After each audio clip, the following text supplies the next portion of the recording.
Hello and welcome. मैं हूं प्रियंका संभव और मनी 9 पर आपके लिए लेकर आती हूं ऐसा ना वैसा सिर्फ पैसा कॉन्वर्सेशन। और अभी तो भाई चिंता बहुत ज्यादा हो रही है ना, क्योंकि लगातार जो है पिछले कुछ महीनों से आपका पोर्टफोलियो ड्रैग कर रहा है। और सबसे बड़ा सवाल यही है कि कैसे बनेगा पैसा, कब बनेगा पैसा, अब क्या करें। तो आपके पोर्टफोलियो में अभी पैसा बनने वाला है या लॉस लंबा खींचेगा, क्योंकि अब आपके पोर्टफोलियो की चाबी क्या यूएस ईरान की वॉर से तय होने वाली है। इधर सरकार कह रही है भाई कि फ्यूल, फर्टिलाइजर और फॉरेक्स, ये 3 एफ हैं जिससे भारतीय इकोनॉमी में रिस्क बढ़े आ रहे हैं। और महंगाई का अगला झटका आपके इन्वेस्टमेंट को कितना हिला सकता है। तो क्या करें, इक्विटी में निवेश करें, दूर रहें, कैसे करें निवेश। और हाँ, क्या आप जानते हैं कि एज ए रिस्पॉन्सिबल इन्वेस्टर आप सरकार की गोल्ड इंपोर्ट की चिंता में कंस्ट्रक्टिव रोल प्ले कर सकते हैं। और इस यूनिक आइडिया को प्रपोज करने वाले जो शख्स हैं वो आज हमारे शो के गेस्ट भी हैं। और अगर वो हमारे गेस्ट हैं तो हम केवल उनके यूनिक आइडिया पर नहीं बल्कि इन्वेस्टमेंट की दुनिया में क्या कुछ चल रहा है इसे भी समझने की कोशिश करेंगे, किन सेक्टर्स पर रखे नजर। और अब सरकार जब कह रही है एफआईआई की वापसी के लिए वो टैक्स पर बातचीत करने के लिए तैयार है, तो ये कितना बड़ा मूव है। तो हमारा फोकस रहेगा कि मार्केट वॉलेटिलिटी, ग्लोबल क्राइसिस और इन्फ्लेशन रिस्क के इस दौर में कैसे आप अपना पोर्टफोलियो बनाएं, कैसे बचाएं जो केवल सर्वाइव ही नहीं करे बल्कि ग्रो भी करे। तो मेरे साथ जुड़ चुके हैं आनंद राठी वेल्थ के joint CEO Feroze Azeez. Feroze, thank you so much for being part of this conversation. अच्छा लगा, आपके आइडिया पर तो मैं बात करूंगी क्योंकि उसके बारे में सभी लोग बात कर रहे हैं, जो भी लोग इन्वेस्टमेंट की दुनिया से जुड़े हुए हैं। लेकिन उससे पहले एक इंडिकेशन जो वित्त मंत्री निर्मला सीतारमण जी दे रही हैं कि सरकार एलटीसीजी, एसटीसीजी, एससीटी टैक्सेशन को लेकर निवेशकों की चिंताओं को सुनने के लिए तैयार है। आपको लगता है ये जो है आने वाले समय में कैपिटल गेन्स टैक्स स्ट्रक्चर में सरकार कुछ चेंजेस करती हुई नजर आ सकती है, और ये कितना जरूरी कदम है? ये एक पॉजिटिव इंडिकेशन है? देखिए प्रियंका जी, नमस्कार। जैसे आपने कहा कि कल या एक दो दिन पहले निर्मला मैम ने कहा कि वी विल लिसन, सब दलीलें सुनी जाएंगी, फिर हम उसको नजरअंदाज नहीं करेंगे। देखिए काफी बार बहुत सारी क्रिटिकल चीजें सुनी गई हैं बट उस पर एक्ट विपरीत किया गया है। So I am not so hopeful because ma'am was not committal at all. She said मैं सुनूंगी। अब इस पे अगर लोगों ने उम्मीद बनाई है तो उम्मीद टूटने की भी उम्मीद होती है। So I am not too hopeful, क्योंकि क्या हुआ है कि बहुत सारी एसेट्स जुड़ गई हैं। अब देखो, सब में 12.5 हो गया, अनलिस्टेड इक्विटी में 12.5, गोल्ड में 12.5, रियल एस्टेट में 12.5, इक्विटी में 12.5। अब ये कंसिस्टेंसी के दौर में 12.5 को खाली इक्विटी के लिए 10 करना, क्या वो कर पाएंगी? मेरे हिसाब से पता नहीं। देखिए एसटीटी की कितनी हमने मांग की थी कि भाई एसटीटी कम कीजिए, उल्टी बढ़ा दी गई। राइट, एसटीटी इतनी रेडिकुलस है कि आर्बिट्राज फंड का एक साल में 1.25% तो एसटीटी में निकल जाता है। ओके, एसटीटी इतनी बड़ी नहीं हो सकती। STT is generally to capture all the transactions.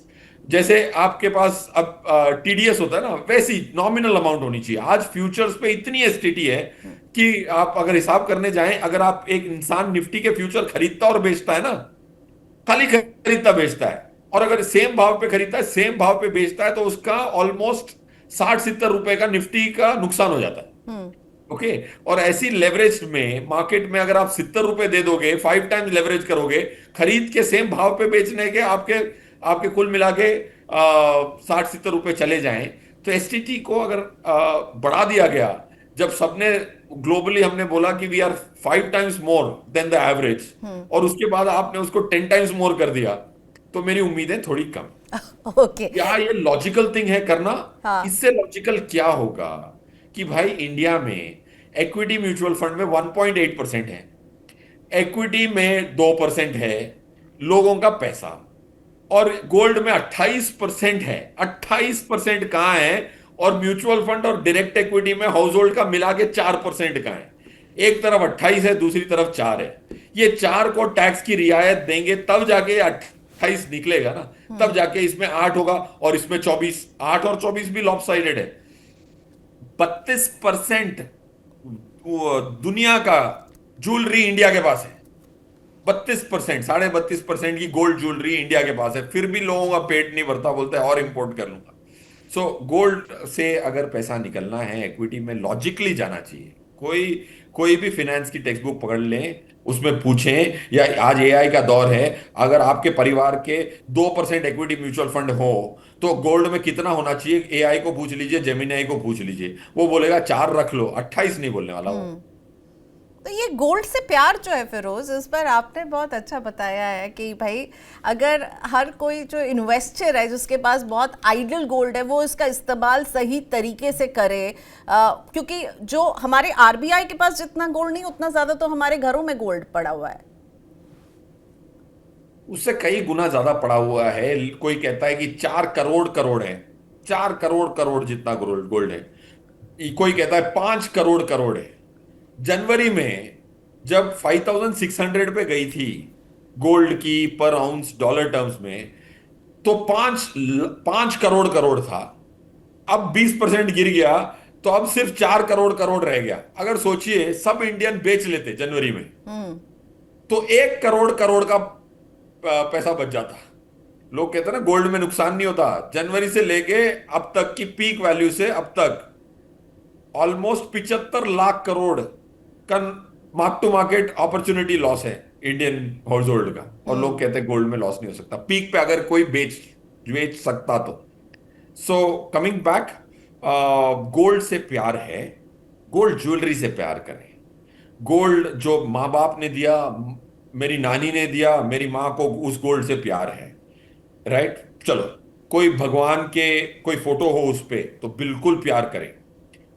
Normal gold बार से क्यों प्यार है आपको? देश से ज्यादा प्यार होना चाहिए कि 100 ग्राम की गोल्ड बार से ज्यादा प्यार होना चाहिए? मेरे हिसाब से देश से होना चाहिए।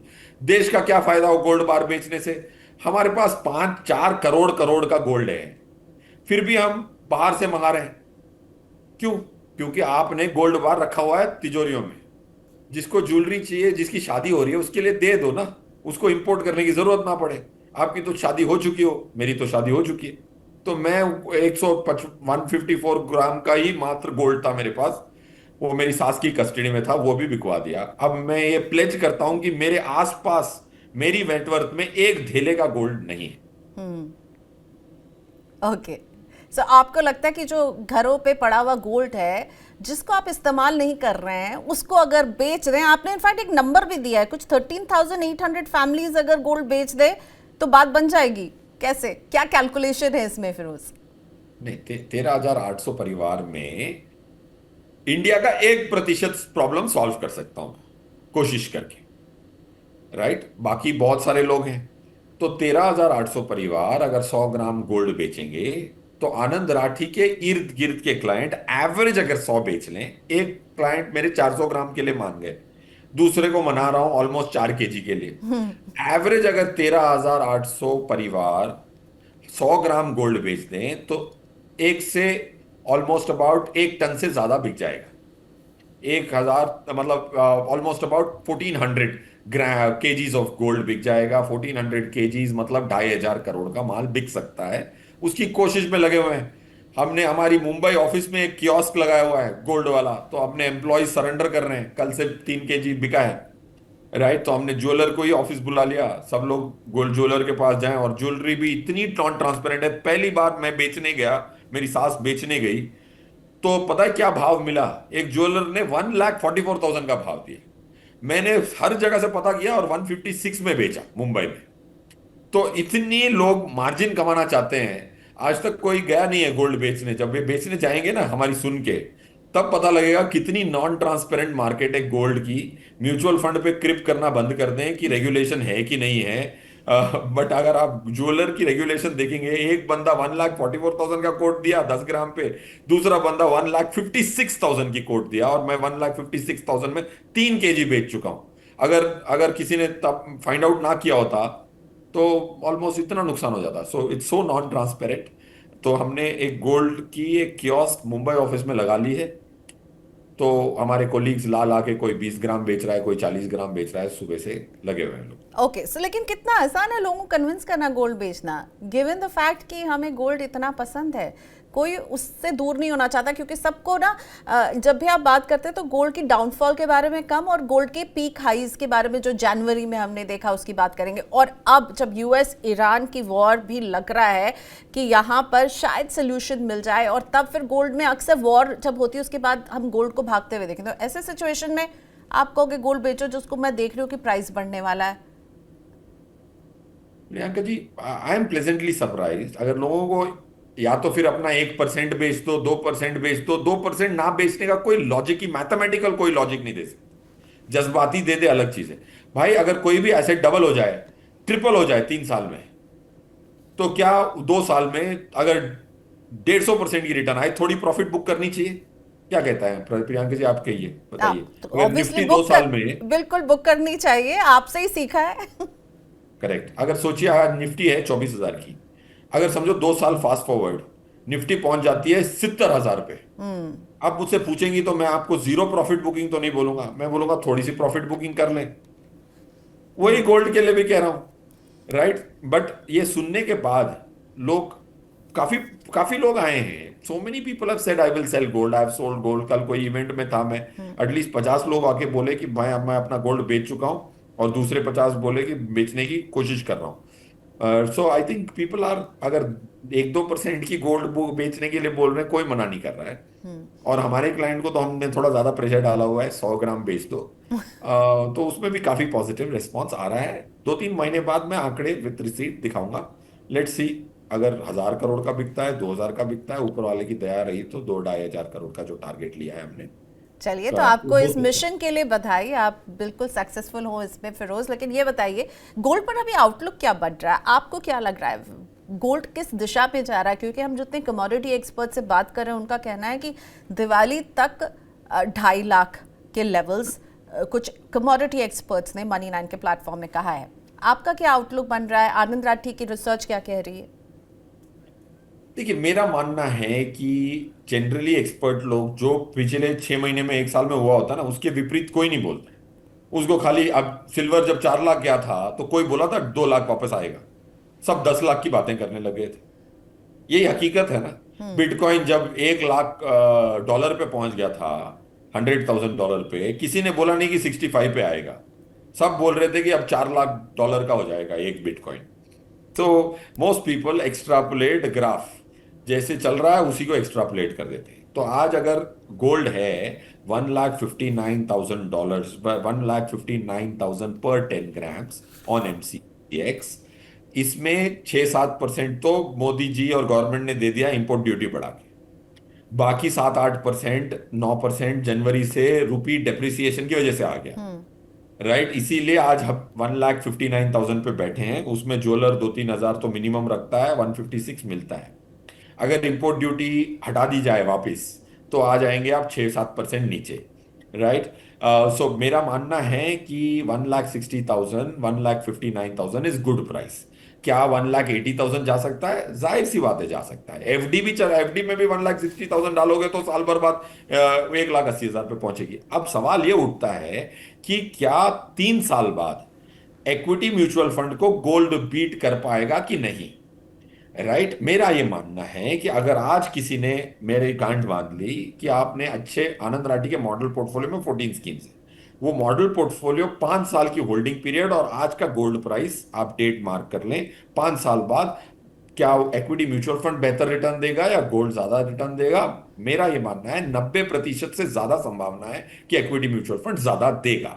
ये आप मार्क कर लें, 90% संभावना है। 10% संभावना मैंने भगवान के लिए छोड़ी है। एंड दैट्स, फाइनेंस कहता है कि संभावना के आधार पे डिसीजन लो। ओके, 10 में से 8 सही जाएंगे। सो यू आर कॉन्फिडेंट कि 5 साल में जो है इक्विटी में पैसा बनेगा? तो जो हमारा पहला सवाल था कि इक्विटी में पैसा बनेगा, तो हाँ बनेगा। 5 साल के नजरिए से आपने एक हमको जो है संभावना बताई है।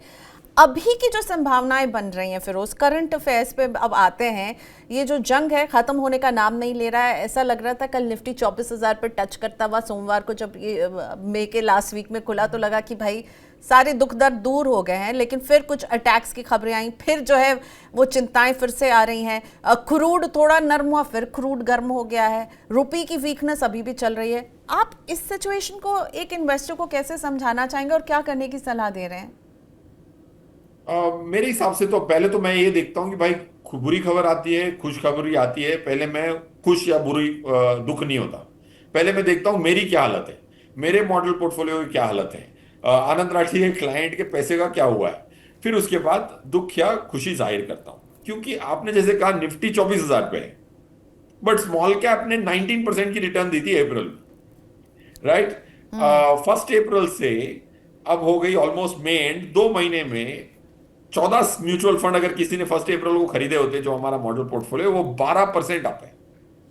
लास्ट ईयर बुरा था, आनंद राठी के मॉडल पोर्टफोलियो की स्कीम खरीदते तो 2% का नुकसान होता, फायदे का तो छोड़ दीजिए।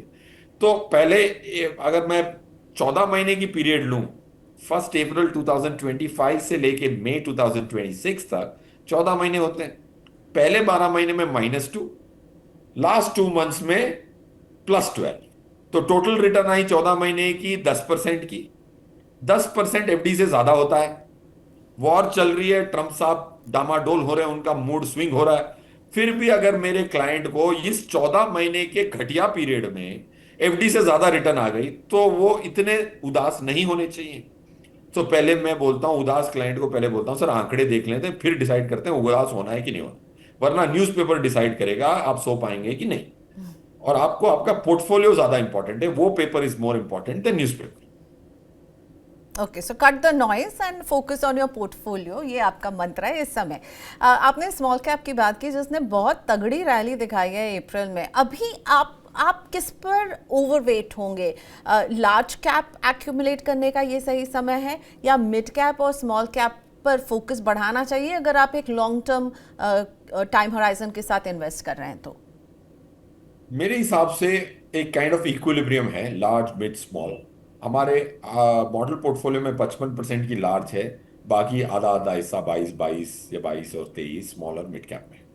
ये प्रोपोर्शंस होने चाहिए, पॉइंट 1। पॉइंट 2, आपको मैं एक चीज बताता हूं कि लार्ज कैप और निफ्टी ने जो परफॉर्म नहीं किया इतना, एक एक कोई इस पे बात नहीं कर रहा। This is one thing which I think everybody should take a note if you have anything to do with equity. एक हाईलाइट कराऊंगा कि एक पॉइंट ये है कि सेंसेक्स ने निफ्टी को पहली बार अपनी जिंदगी में 3.5% अंडर परफॉर्म किया है 4-5 महीनों में, 4 महीनों में। ये ऐसा कभी नहीं हुआ। तो ये रिसर्च का आइटम मैं आपको बता रहा हूं, ये ऐसा क्यों हुआ और इससे क्या तात्पर्य निकलता है, उससे पता लगेगा कि लार्ज कैप की अगले 3 साल की क्या प्रोजेक्शन है। Why has Sensex underperform? वरना ये लोग दोनों जुड़वा थे, आइडेंटिकल ट्विंस थे। ये ऊपर जाता है तो ये भी एग्जैक्टली उतना ही 3.3 मल्टीपल से ऊपर जाता था। क्या हुआ है कि सेंसेक्स में टॉप 10 वेट्स इज 64%, निफ्टी में top 10 weights is 54%। Okay, but almost all weights are same, all stocks are same, weightage is different.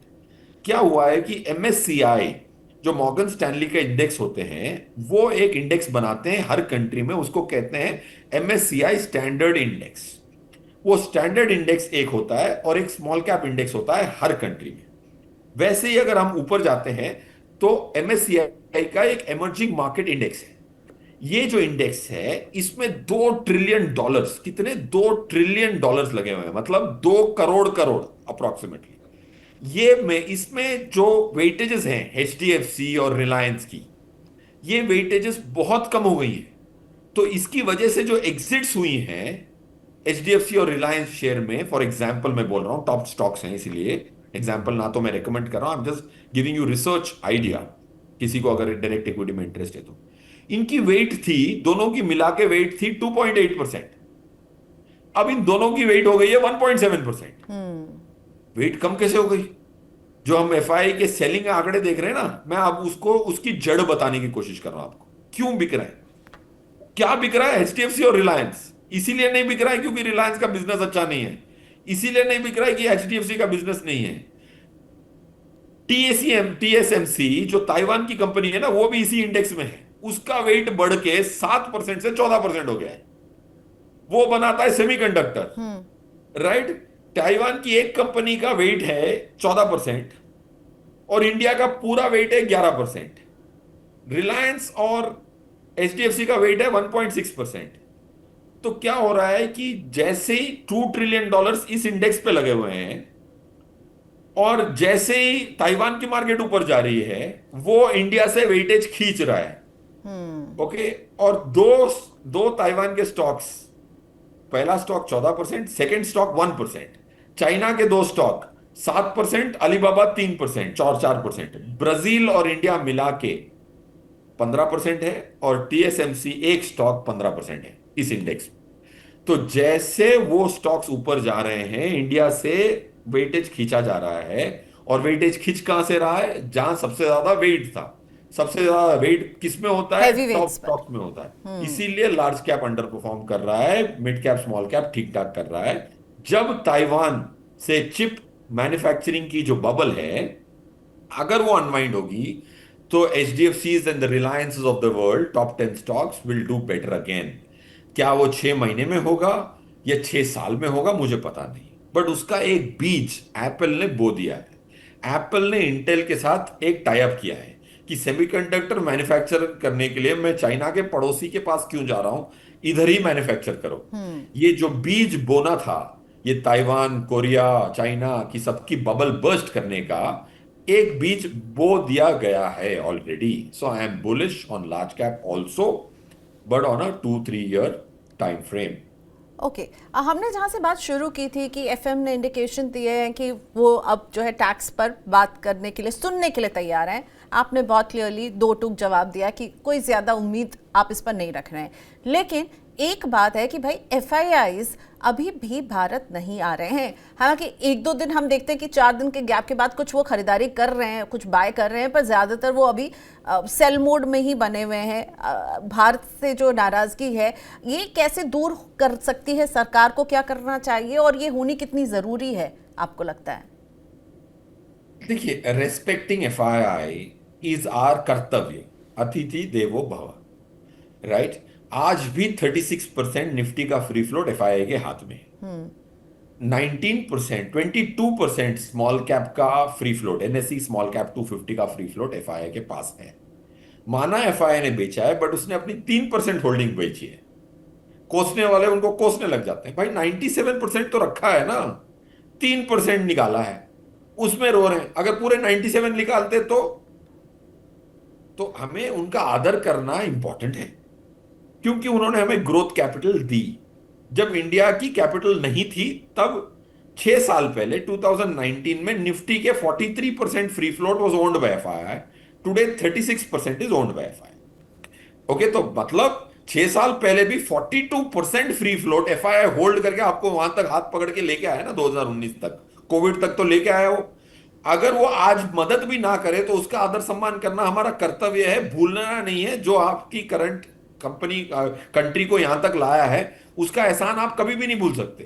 तो आज वो अगर आपको फीडबैक दे रहे हैं, you are the highest tax capital market and wish to grow and there is potential to grow, please reconsider it. If you don't reconsider the government, उनका नहीं नुकसान होगा, हमारा नुकसान होता है। उनके लिए क्या है? उनके लिए तो हम एक मार्केट हैं। वो फीडबैक देंगे, नहीं सुनोगे कहीं और चले जाएंगे। हमारे लिए तो एक ही भारत है ना भाई। मैं तो इसी का कंट्री का, इस जन्म में तो मैं यहीं पैदा हुआ हूं, इसी की तरफ मेरी पेट्रियोटिज्म है। ओके सो फिर आप कह रहे हो कि भाई आपका दिल चाहता तो है कि टैक्स पर करे सरकार, पर उम्मीद आपको कम है। करेक्ट। ओके ओके अब कौन से सेक्टर्स हैं जो फिरोज आपको लग रहा है कि वहां पर आप क्षमता देख रहे हैं? कौन से सेक्टर्स पर आपकी नजर बनी हुई है जो आप इन्वेस्टर्स को कह रहे हैं कि यहाँ ये अच्छा मौका हो सकता है? जनरली शॉर्ट टर्म के लिए सेक्टर्स नहीं देता हूं, बट इस फाइनेंशियल ईयर के लिए मैं बहुत संक्षेप में बता देता हूं। मैन्युफैक्चरिंग, एग्रीकल्चर, डिफेंस, ये 3 सेक्टर्स पे आप फोकस जरूर कर सकते हैं। इंफ्रास्ट्रक्चर पे भी फोकस कर सकते हैं। यहाँ गवर्नमेंट की स्पेंडिंग होगी, गवर्नमेंट की स्पेंडिंग अच्छी हो रही है। डिफेंस में भी काफ़ी अच्छा बजट है। एग्री और मैन्युफैक्चरिंग में, एग्री में 3.25 लाख करोड़ का बजट है, मैन्युफैक्चरिंग में 87,000 करोड़ का बजट है। इंफ्रा का तो पता ही है, cement, power, which are infra can be bottom up pick for this financial year. Okay Jefferies की एक रिपोर्ट कह रही है कि भाई जो हम रुपी में वीकनेस देख रहे हैं, उसके पीछे क्रूड नहीं है, उसके पीछे वॉर नहीं है, उसके पीछे है सिर्फ में जो डोमेस्टिक इन्वेस्टर्स का इनफ्लो आया है तगड़ा, आप कितना अग्री करते हैं? आपका क्या व्यू है इस पर? देखिए, इस पे मेरा व्यू है कि नहीं, this is like far fetched. क्योंकि एफआई बेचता है तो ज्यादातर पैसिव बेचता है। वो कहते हैं भाई एसआईपी की वजह से अच्छी एग्जिट मिल गई, एग्जिट एग्जिट वो पैसे लेके चला गया। आप उसको एग्जिट नहीं भी देते हो तो और 20% आपकी मार्केट तोड़ के पैसा तो उसको ले जाना ही था। क्योंकि 80% एफआईआई इंडिया में या तो फिर एफटीएससी या एमएससीआई के इंडेक्स फॉलो करते हैं। अगर वो एक्टिव भी हैं तो 165 जो इंडिया के स्टैंडर्ड इंडेक्स में है उसी में एफआईआई आपको मिलेंगे। Right, so it is not that मैं उनको एग्जिट नहीं देता तो वो एग्जिट नहीं करते। एग्जिट नहीं देता तो निफ्टी होती 17,000 पे, और 17,000 पे वो बेचते। कैपिटल इक्विटी मार्केट भी की 20-30% नीचे होती और रुपी का भी हालत टाइट होती। तो दोनों तरफ से मात पड़ती। ये नहीं है कि भाई एग्जिट मिल गया तो चले गए, वो एग्जिट नहीं मिलता तो वो बेरहमों की तरह बेचते हैं। राइट, आप स्टडी कर लें, एक 17 एफआईआई हैं जो बेरहमों की तरह बेचते हैं। एक स्टॉक 10 दिन में 10% एक दिन में बेच देते हैं ना, वो जनरली एफआईआई होता है। FII is the most price inelastic seller. Price inelastic seller. I have tested this hypothesis extensively. So if I didn't give them a good exit, they would have still exited. Of course, they would have sold at 15-20% lower, but they would have still exited. Not that they would have stayed invested just because they didn't get their price. Okay, so you are not saying कि ये SIP inflows की वजह से नहीं है, उल्टा उनसे तो हमें सपोर्ट मिला है, मार्केट को सपोर्ट। लेकिन ये कब तक सपोर्ट मिलेगा? क्योंकि अगर उदय कोटक कह रहे हैं कि big shock is coming, be ready, oil की प्राइसेस, क्रूड, ये सब जो है इन्फ्लेशन को अगर बढ़ावा देते हैं, तो आरबीआई जो है वो रेट अब हाइक की तरफ सोचने लगा है। अब इन सब के बीच में आपको क्या लग रहा है, वो जो भारतीय इकोनॉमी की रेजिलियंस की बात चल रही थी, वो आपको लग रहा है कि हम थोड़े कमजोर हो जाएंगे यहाँ पर Firoz? Not at all Priyanka ji. मेरा यह मानना है कि एसआईपी का आंकड़ा आज अगर 31-32 पे पहुंचा है तो 38 पे मार्च में पहुंच जाएगा। अगर 38,000 का आंकड़ा आ जाएगा, लोग कहते हैं नहीं भाई ये बच्चे आए हैं कोविड के बाद, इनको कुछ समझ में नहीं आता है। बिल्कुल गलत है। कौन कहता है समझ में नहीं आता? यूक्रेन की वॉर देख ली, 2 बार 15,000 देख लिया, 18,700 जाके 15,000 बार 2 बार हो गई। अक्टूबर 21 से अक्टूबर 23 निफ्टी ने कुछ नहीं किया, फिर भी एसआईपी का आंकड़ा 11,000 से 19,000 हो गया। 10 साल पहले अप्रैल में एसआईपी का आंकड़ा था 3,200, 10 साल बाद 32,000 है। फिर भी आप कहेंगे कि भाई ये तो एसआईपी बंद कर देते हैं। लास्ट ईयर सबसे घटिया साल था। ट्रंप साहब 7 अप्रैल को लिबरेशन डे करके टैरिफ की वॉर चालू किए थे, तब निफ्टी 23,000 पे थी। आज भी 14 महीने बाद 23,000 से 23,000 पे ही है या 24,000 पे है। एसआईपी आंकड़ा 12-13 महीने पहले 25,000 था, 32,000 था। अगर ये बच्चे होते जो कोविड के बाद छोटे छोटे बच्चे आए हैं, दूध पीते बच्चे हैं, इनको मार्केट का पता नहीं है, मार्केट गिरते ही भाग जाएंगे, तो कितना गिराएंगे? जीरो होने पे भागेंगे। कितने बार, 3-3 बार 4-4 बार देख चुके हो भाई। कोविड जैसी फॉल आएगी 10 साल में, तब तक वो सीख जाएगा। आप इतना ना डरें। Retail has been far smarter than we credit as experts. Retail has to be given credit. From 3,200 in 10 years, the SIP number is 32,000. Right. Covid के साल में 7,000 करोड़ की एसआईपी थी। अब 7,000 32,000 हो गया। निफ्टी ने कितना भाई रिटर्न दे दिया है? 9% की रिटर्न दी है कोविड के पीक से। 9% की रिटर्न में भी आदमी 7,000 की एसआईपी को 32,000 लाया। फिर भी लोग वेट कर रहे हैं कि ये 32,000 की एसआईपी पूरी गायब हो जाएगी, क्योंकि उन्होंने कभी मार्केट नहीं। बट यू आर कॉन्फिडेंट कि ये नहीं गायब होगी, ये बढ़ेगी? बट डेटा कहता है, statistics is confidence. You take whatever method of statistical extrapolation of regression, जो भी मेथड यूज करना चाहें, इससे आपको आंकड़ा आराम से निकलेगा कि 2030 के पहले आप ऑलमोस्ट 50-55-60,000 करोड़ पर मंथ की पहुंच जाएंगे। Okay, great. तो अब ये बताइए, अभी किसी को इन्वेस्ट करना है फिरोज, तो वो करे, रुके, क्या सलाह है? और मैं 2 फिगर लाई हूं आपके लिए। अगर किसी के पास एक लमसम है 1 लाख का, वो कैसे इन्वेस्ट करे? और 10,000 की अगर कोई एसआईपी से यार ये मंथली इन्वेस्टमेंट करना चाहता है, तो डायरेक्ट स्टॉक में जाए, म्यूचुअल फंड में जाए? और ये जो 1 लाख है, इस पर एक ट्विस्ट भी मैं डालना चाहती हूँ। आप कह रहे हैं कि भाई आरबीआई जो है वो रेट हाइक करेगी और एफडी पर रेट बढ़ने वाला है, तो एफडी में कुछ पैसा भी डालें क्या? देखिए, ये सबकी जो रुपी वैल्यू है ना, वो कैलकुलेट करें। वो 25 पैसे से बढ़ाएगा। आपके पास 1 लाख रुपए हैं, 25 पैसे से बढ़ाएगा। एफडी में अगर 5 साल की एफडी में 25 पैसा मिल भी जाए, बैंक इमीडिएटली दे भी दे, तो 25 पैसा मतलब 1.25% होता है पूरे 5 साल का। 1.25% को कंपाउंड कर लोगे तो 1.3% होता है। लाख रुपए पे 1,300 रुपये। अब 1,300 से आप रणनीति बनाएंगे तो रिटेल के रिटेल रह जाए। कुल मिला के आपको हर जगह से खींचा जाएगा। इन्वेस्टमेंट का यही नियम है। रोज खबरें बनेंगी, रोज कुछ ना कुछ आरबीआई करेगा। आप बिन पहनने की लोटे की तरह यहां खींचेंगे वहां खींचेंगे तो नहीं होगा। आपको अगर 1 करोड़ का अपना नेटवर्थ बनाना है तो आपको इक्विटी का सहारा लेना पड़ेगा। आपको स्कीम्स जितनी मैक्सिमम हो, 14 मैं बताता रहता हूं, उसमें से अगर आप 5 खरीद सकते हैं, 7 खरीद सकते हैं, जितनी खरीद सकते हैं खरीद के उसको इसमें एसआईपी करते जाएंगे तो 1 करोड़ पहुंचने की उम्मीद है। मैं गोल्ड का अभियान चला रहा था, एक बंदे ने मुझे बोला कि यार गोल्ड में खरीदने बेचने के 6% लग जाते हैं। तो 6% का मैंने उनको हिसाब करके बताया, भाई तुम्हारे पास 10 लाख का भी गोल्ड हो, मैं मांग रहा हूं 20,000 का गोल्ड, 20,000 में 6% होते हैं 120 रुपए। 120 रुपए के लिए तो अपने देश के प्रति श्रद्धा छोड़ देगा, छोड़ दे, फिर रिटेल ही रह जाएगा। So, point is, do the rupee value. Most of these changes don't have any rupee value impact or negligible rupee value impact to a retailer. What will have a rupee value impact to the retailer is how much will you put in equity. अगर आपके पास 5 साल से अधिक का पैसा है और अगर आप में जिगर है उसको भूलने का, अगर ये दो कंडीशन सेटिस्फाई हो गई तो आप आराम से लाख रुपए पूरे इक्विटी में डाल के भूल सकते हैं। दोस्त आपको ताने मारेगा कि फिरोज की बात सुन के तूने एक मुश्त पैसा लगा दिया, देख 90,000 पे पहुंच गया। तो दोस्त से 1 साल मत मिलना, वो वापस आ जाएगा और आपको 15% की कंपाउंडिंग मिल जाएगी। ओके सो ये तो 1 लाख की बात होगी, आप कह रहे हैं आंख मूंद करके डाल दो। और 10,000 की जो सिप करना चाहता है उसे कैसे पोर्टफोलियो आप उसके ऊपर बना के देंगे, उसमें क्या रखेंगे? वही rule, large cap 55 and then rest आप डिवाइड कीजिए स्मॉल कैप मिड कैप में। नहीं, फ्लेक्सी कैप पहली स्कीम, second scheme multi cap, third scheme large and mid cap, fourth scheme mid cap और फिफ्थ स्कीम स्मॉल कैप। ऐसी 5 category scheme खरीदने, इसका श्रेष्ठ मिश्रण करेंगी आप तो 50% लार्ज कैप में ऑटोमेटिकली आ जाएगा। ओके फाइन, तो फिर मंत्रा क्या है फिरोज अजीज का? क्योंकि लोग थोड़े से उनको लग रहा है कि भाई बन नहीं रहा है रिटर्न, अभी तक नहीं बन रहा है और ये वॉर लगता खिंचती हुई चल रही, तो ये वाले जो वॉलेटाइल पीरियड को हमको कब तक सामना करना है और इसमें फिरोज अजीज का मंत्र क्या है, इसका सामना कैसे करें हम? मेरे हिसाब से इस फाइनेंशियल कैलेंडर ईयर में आपकी वापस पीक आने की अच्छी उम्मीद है। इस कैलेंडर ईयर में, यू आर सेइंग दिसंबर तक?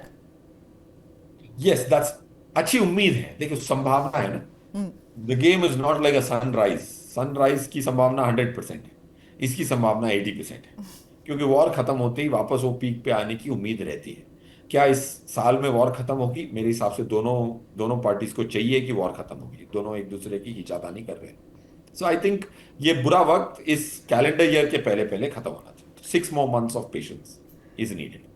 ओके लेकिन साथ में कीवर्ड डिस्क्लेमर संभावना ये शब्द भी जोड़िए फिरोज ने, तो इसका ख्याल रखिएगा।